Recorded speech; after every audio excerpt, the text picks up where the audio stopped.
Sí, gracias, Señor Jesús. Gracias por morir en una cruz. Gracias por redimirnos del pecado, del infierno.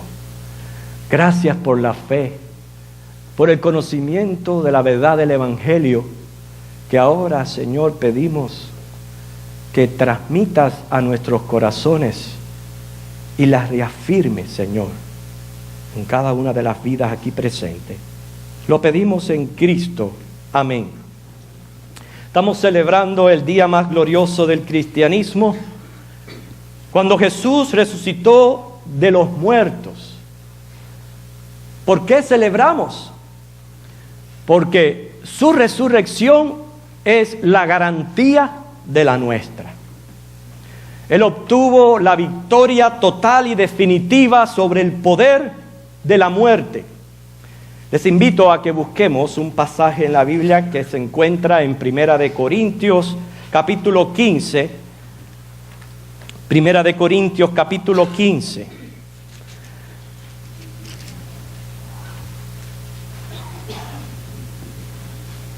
Y vamos a leer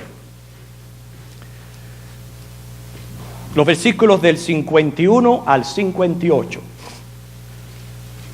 Primera de Corintios 15, 51 al 58. Dice así: He aquí, os digo un misterio. No todos dormiremos, pero todos seremos transformados. En un momento, en un abrir y cerrar de ojos, a la final trompeta, porque se tocará la trompeta, y los muertos serán resucitados incorruptibles, y nosotros seremos transformados. Porque es necesario que esto corruptible se vista de incorrupción, y esto mortal se vista de inmortalidad.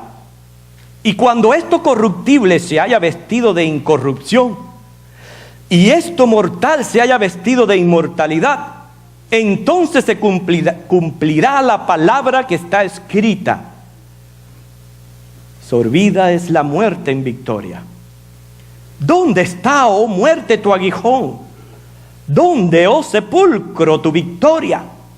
Ya que el aguijón de la muerte es el pecado, y el poder del pecado la ley.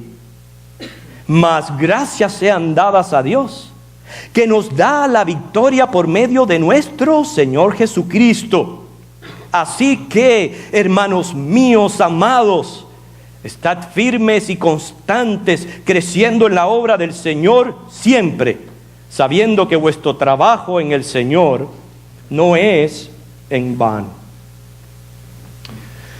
La muerte es un hecho, es una sentencia que tiene todo ser humano sobre sí.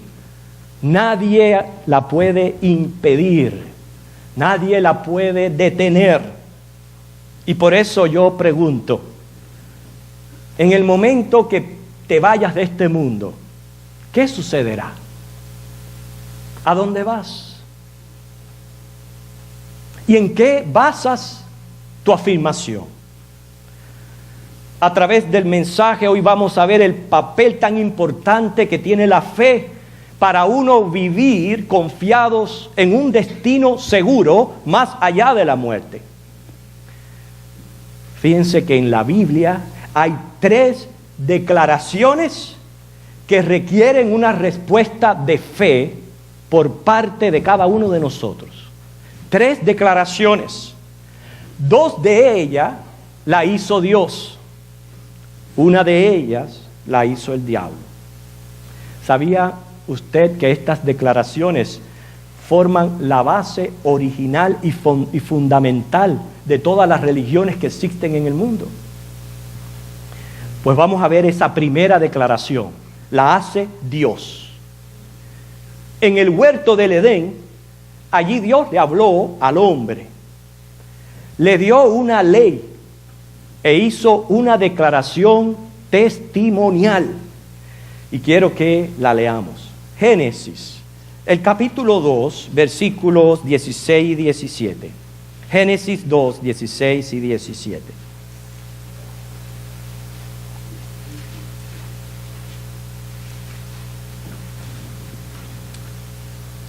Disculpen que le estoy dando el escándalo. Génesis 2, 16 al 17.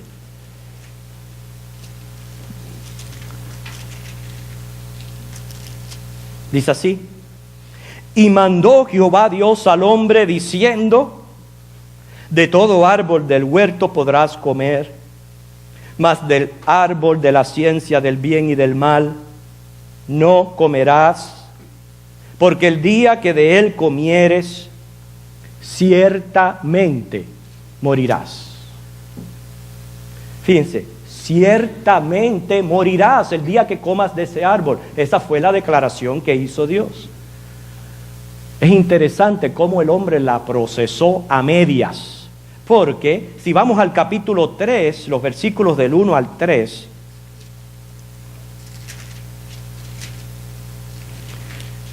pero la serpiente era astuta más que todos los animales del campo que Jehová Dios había hecho, la cual dijo a la mujer: ¿con que Dios os ha dicho no comáis de todo árbol del huerto? Y la mujer respondió a la serpiente: de fruto de los árboles del huerto podemos comer, pero del fruto del árbol que está en medio del huerto dijo Dios: no comeréis de él, ni le tocaréis, porque no muráis, para que no muráis. Notar cómo lo tomó a medias, porque le quitó a la declaración ciertamente. Fíjense para que ustedes vean. Y ustedes piensan que es un detalle sencillo. No lo es. Lo vamos a ver cómo ha trascendido a través de la humanidad el tomar la declaración de Dios a medias y quitarle ciertamente. Así que esa fue la primera declaración que hizo Dios. Comes del árbol, lo cual es pecas, ciertamente morirás. Pero vamos a ver la segunda declaración que la hace el diablo ahora. La segunda declaración se encuentra ahí en el siguiente versículo, el 4. Génesis 3, 4. Entonces la serpiente dijo a la mujer: no moriréis. No moriréis. Han pasado miles de años desde entonces. Estas dos frases siguen jugando un papel importante en cuanto a la religión, y escuche bien, al tema de la muerte, porque toda religión tiene que decir algo acerca de la vida en el más allá. Toda religión. Entonces aquí tenemos dos frases: la de Dios versus el diablo. Dice Dios: ciertamente morirás, y el diablo dijo: no morirás. Son frases antónimas. Las dos no pueden ser verdad, ¿verdad? ¿Cuál de ellas es la verídica? ¿Cuál debemos creer? Fíjense que es triste, juzgando de acuerdo a los hechos, que tanto Adán como Eva le creyeron al diablo. Le creyeron al diablo porque comieron, pecaron. Entonces quiere decir que la declaración que hizo el diablo tuvo en ellos más fuerza que la que primero les había dicho Dios. Qué triste que le creyeron al diablo. Vamos a abundar en estas declaraciones viendo la primera. Ciertamente morirás. Esa es la declaración divina. Fíjense que morirás implica aquí dos muertes. Está hablando, la palabra muerte significa separación. Y cuando hablo de dos muertes, me refiero a la muerte física, que es cuando el alma se separa de Dios, y a la muerte espiritual, que es cuando el alma es separada de Dios. ¿Entienden las dos muertes a que se refiere la Biblia? ¿Por qué? Porque el hombre consiste de materia y espíritu. Fíjense que sí es cierto que ciertamente el hombre muere, que los cementerios están llenos de cuerpos. ¿Quién lo duda?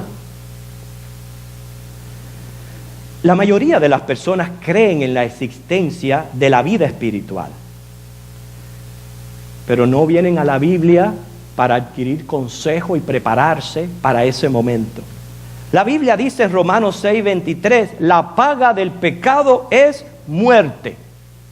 Y Hebreos 9:27 dice que está establecido para los hombres que mueran una sola vez y después el juicio.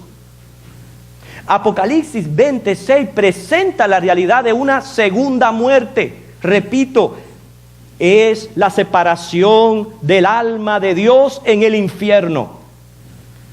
Apocalipsis 20:15 dice que el que no se halló inscrito en el libro de la vida fue lanzado en el lago de fuego. Fíjense, todo esto es bíblico, es declaración de Dios, es su testimonio, porque Él dijo que si pecas, ciertamente morirás, física y espiritualmente.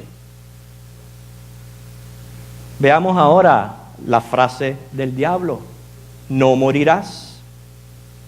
Y vamos a ver algunas tendencias humanistas, secularistas que hay a nuestro alrededor, que es simplemente cómo el hombre ha interpretado esto que tiene que ver con la muerte y ha dicho algo al respecto, y todo engañado por el mismo diablo. Me refiero en primer lugar, que abarca un campo bastante grande, al materialismo, a su teoría de la evolución y por ende a la teoría de la aniquilación. El materialismo asume que el mundo que nosotros conocemos con su belleza y orden es meramente un resultado de un feliz accidente atómico. O sea, es cuando responden al hecho de la materia existente de esa manera.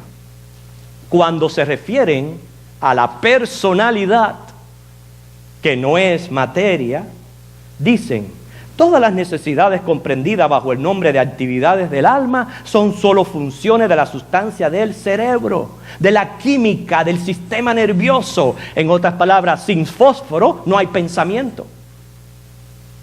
Para ellos todo lo que es espiritual es producto de lo físico. No hay nada en el mundo fuera de la materia. O sea, como ustedes pueden ver, no hay cabida para la inmortalidad del alma. Para el materialista, cuando el cerebro muere, pues el alma deja de funcionar. O sea, por eso creen en la aniquilación. Y al creer en la aniquilación, justifica el estilo de vida materialista y secularista en la que viven. Porque para ellos, pues el día que se muera, hasta ahí llegó todo. Vienen simplemente a volver a ser parte del ciclo geológico del planeta Tierra. El materialista no solo se esmera neciamente en negar a Dios, sino que niega la posibilidad de la vida después de la muerte. Por tanto, es una manera de desvirtuar el testimonio que ha dado Dios cuando dijo, ciertamente morirás. Segundo, la reencarnación. Es la creencia consistente que una esencia individual de las personas, ya sea mente, alma, conciencia o energía, adopta un cuerpo material no solo una vez, sino varias. O sea, aluden a la existencia de un alma o espíritu que viaja o aparece por distintos cuerpos, generalmente a fin de aprender en diversas vidas las lecciones que proporciona la tierra, hasta alcanzar una forma de liberación o de unión con un estado de conciencia más alto. Inclusive creen en la reencarnación en animales. Así que tenga cuidado la próxima vez que vaya a hacer una sopa de pollo. No vaya a ser que esté cocinando a la abuela.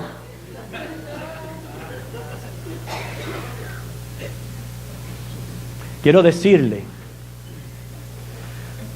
bajo esta creencia está la Escuela Unida de la Cristiandad, la Nueva Era, el hinduismo, Hare Krishna, la meditación trascendental, el budismo, la ciencia cristiana, los cientólogos. Millones de personas creyendo esta aberración, simplemente trastornando las palabras de Dios, diciendo, no morirás. No, el día que te vayas vas a volver de nuevo a la vida, en otro cuerpo, en otro animal, en otra esfera. Ustedes ven cómo es desvirtuar el testimonio de Dios. Pero todavía más, está la salvación por obras o esfuerzos humanos. Estos le quitan mérito al sacrificio vicario de Cristo, añadiendo sacramentos, obras o esfuerzos humanos. Aquí tenemos que mencionar, incluir los testigos de Jehová, los mormones, la Iglesia Unificada de Son Young Moon, el judaísmo, el islam y los católicos. Una de las más creídas creencias en la teología católica es la del purgatorio, un estado transitorio de purificación y expiación donde después de la muerte, las personas que han muerto sin pecado mortal, pero que han cometido pecados leves sin haber sido estos perdonados, o graves ya perdonados en su vida, pero sin satisfacción penitencial de parte del creyente, tienen que purificarse de esas manchas a causa de la pena temporal contraída para acceder a la visión beatífica de Dios. Esto es una manera de decir, no morirás. Porque dijo Dios, si pecas ciertamente vas a morir. Y dijo también, está establecido que muere el hombre una sola vez y después va a ir a juicio. Por último, de todas estas tendencias, está la negación del mismo infierno. Y eso está en estos momentos alrededor, en el nuevo movimiento carismático que se ha levantado en nuestros días. Negar el infierno o minimizar el castigo del mismo, como hacen los adventistas. Estas son las tendencias más predominantes en el mundo, que niegan la realidad de una condenación final y eterna en el infierno. Dios dijo, ciertamente morirá. El hombre eliminó el ciertamente. Y el diablo dijo, no morirás. Millones se han dejado engañar. Pero lo más glorioso de esto es que tenemos una tercera declaración. La tercera declaración se encuentra en Juan, capítulo 11, el versículo 25. Juan 11, 25.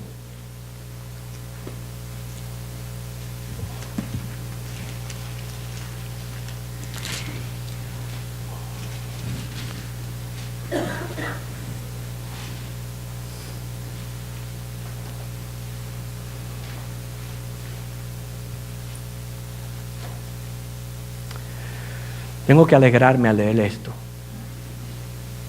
Si realmente nosotros entendemos lo que es morir espiritualmente, eternamente en un infierno, yo me tengo que alegrar de esto. Me tengo que alegrar de lo que dice este versículo. Dice Juan 11, 25, les dijo Jesús, yo soy la resurrección y la vida. El que cree en mí, aunque esté muerto, vivirá. Entonces nuestra tercera declaración que viene de parte de Dios es, ciertamente vivirá todo aquel que en Él cree. Pero noten, no se trata aquí que Dios olvidó la primera declaración o cambió de parecer con el tiempo. No se trata de eso, porque Él es inmutable, sino que Dios obró una sustitución. Colocó a su unigénito Hijo en el lugar que nos pertenecía a cada uno de nosotros, en el lugar de la muerte. Jesucristo ciertamente murió, porque la palabra dice que Él ahí entregó el Espíritu en Juan 19:30. ¿Para qué? Para cumplir con la declaración de Dios que el que peca ciertamente muere. Él murió en nuestro lugar. Por eso dice la Biblia, mas Dios muestra su amor para con nosotros, en que siendo aún pecadores, Cristo murió por nosotros. Juan 5:8. Y dice Romanos 6:23, la paga del pecado es muerte, mas la dádiva de Dios es vida eterna en Cristo Jesús. Cristo ciertamente murió en mi lugar. Y el que en Él cree, ciertamente va a vivir. Por eso, en la vida vamos a ejercer fe continuamente. Porque es pues la fe, la certeza de lo que se espera, la convicción de lo que no se ve. Muchos tienen que decir esto y aquello acerca del más allá. Lo cierto es que nadie ha ido y ha regresado para decirnos cómo es el cielo. Yo prefiero creerle a Dios, porque Él es el creador del cielo y de la tierra. Y yo prefiero creerle lo que Él dice en su palabra. En cuanto al hecho fenomenal de la muerte, hay dos declaraciones. Hay dos declaraciones de Dios, una tergiversada del diablo, interpretada por los hombres de varias maneras, lo cual ya hemos visto cómo dio origen a las filosofías y a las religiones predominantes en el mundo. Por eso la humanidad está dividida en dos. Mira que hay religiones. Sin embargo, ante Dios está dividida en dos. Los que le creen a Dios, los que le creen al diablo. Punto. No hay tres. O le crees a Dios o le crees al diablo. Yo sé en quién he creído, yo no sé usted. Pero yo sé que en quién he creído, yo estoy seguro que es poderoso para resucitar mi cuerpo, aunque esté entre los muertos. Pero ¿qué de ti? ¿A quién le crees? ¿O en quién has estado creyendo todos estos años? ¿Le crees a Dios, que dice ciertamente morirás y luego en Cristo ciertamente vivirás? ¿O le sigues creyendo al diablo, que te dice, no te preocupes por eso del alma, ni el infierno, ese tema del infierno, nada más que son los pastores que están tratando de mantener la gente bajo su gestión para quitarles el dinero? Ese es el no morirás. Es el no morirás que la gente prefiere creer. Pero yo no me refiero a la gente. Yo sé en quién yo he creído. ¿Y qué de ti? ¿Qué de ti? Yo creo que lo más sabio es creerle a Dios. Sí existe este infierno. Es el lugar de condena eterna para la muerte del alma separada de Dios. Pero Dios no quiere la muerte del impío. Por eso es que Él proveyó a Cristo, para que muriera en nuestro lugar y así poder otorgar perdón de pecados y vida eterna. Cristo resucitó de los muertos para garantizar nuestra resurrección. Por eso, ¿le crees a Dios o le crees al diablo? ¿Cuántos de los que están aquí reconocen que son pecadores? Muy bien. ¿Cuántos de los que estamos aquí creemos que por ese pecado ciertamente moriremos? Sí. Pero ¿cuántos de los que están aquí reciben la sustitución en Cristo Jesús? Gloria al Señor. Me alegro mucho. ¿Hay alguien que lo hace por primera vez? Que recibe a Cristo como su Señor y Salvador. ¿Hay alguien que por primera vez lo hace? Muy bien. Eso es lo que Dios quiere, que le creamos a Él para que podamos vivir seguros de una vida eterna en el paraíso. Que el Señor les bendiga.